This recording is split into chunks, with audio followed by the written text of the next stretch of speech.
At dito tayo sa farm ni Bapan John Perez. Ayun, may plus dance siya.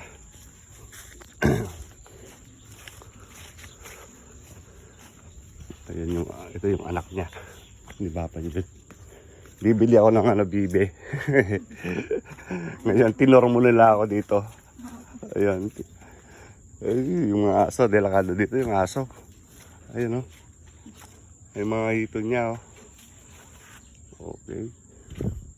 Tapos nakapaikot pa yung mga saging sa mga hito. Magkano kilong hito? O ito, 150 hito, kilo. O sige. Balik na tayo dun sa bibe na bibiling ko. Dito yan sa Malinos, San Fernando, Pampanga, sa may Purok 5. Kay Bapan John Perez. Kung gusto niyo ng hito, live hito, kambing, yan.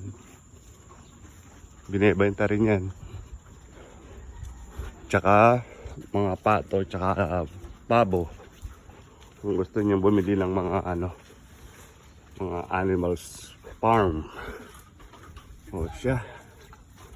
Bye na po. Ayun si Bapan dyan, no? Bap! Harap ka muna. Ito yung may-ari ng farm. Si Bapan John Perez. Okay po.